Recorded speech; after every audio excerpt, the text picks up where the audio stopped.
जय श्री सद्गुरु देवाय नमः। जय श्री गणपति देवाय नमः। ओम नमः शिवाय। रुद्र संहिता युद्ध खंड 24वां अध्याय। व्यास जी बोले, हे पुत्र, इसके पश्चात युद्ध में क्या हुआ तथा वह दैत्य कैसे मारा गया, कृपा कर उस वृत्तांत को मुझे बताइए। सनत कुमार जी बोले, जब गिरजा वहां से अदृश्य हो गई और गंधर्वी माया भी विलीन हो गई, तब भगवान शिव चैतन्य हो गए।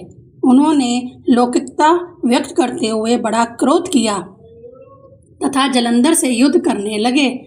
जलंधर शंकर के बाणों को काटने लगा, परंतु जब और अधिक काट न पाया तो उसने उन्हें मोहित करने के लिए माया की पार्वती बना अपने रथ पर बांध लिया, जो शुंभ निशुंभ द्वारा बांध्यमान थी तथा विलाप कर रही थी। जब अपनी प्रिय पार्वती को इस प्रकार कष्ट में पड़ा देखा तो उन्होंने अग्नि के समान क्रोधित तथा भयंकर रूप धारण किया।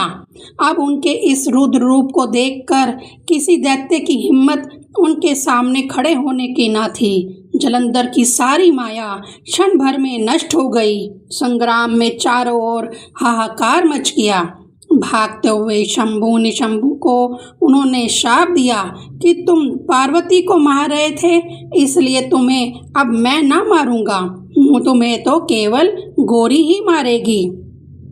शिव जी के ऐसा कहने पर जलंधर क्रोधित हो अग्नि के समान प्रज्वलित हो उसने शंकर पर घोर बाण बरसाकर पृथ्वी पर अंधकार पैदा कर दिया।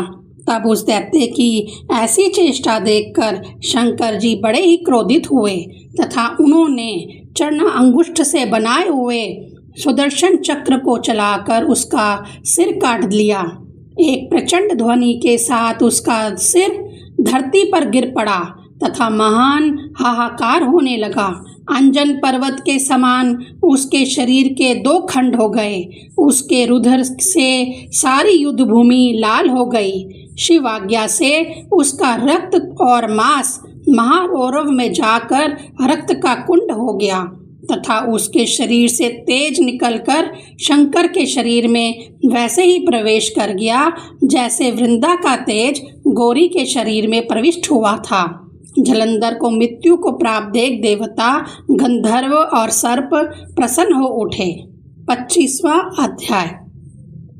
सनत कुमार जी बोले, अब ब्रह्मा आदि देवताओं ने सिर झुकाकर भगवान शिव की बड़ी अर्चना की तथा कहा, हे प्रभु, आप प्रकृति से परे पर ब्रह्म और परमेश्वर हैं।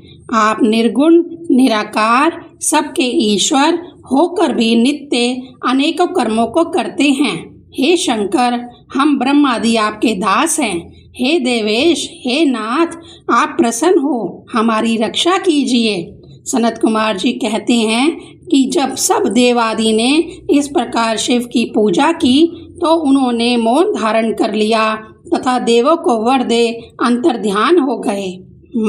महेश आख्यान से शिव जलंधर युद्ध को जो पढ़े और सुनावेगा वह यहाँ सब सुखों को भोग अंत में गणेश पद को प्राप्त करेगा।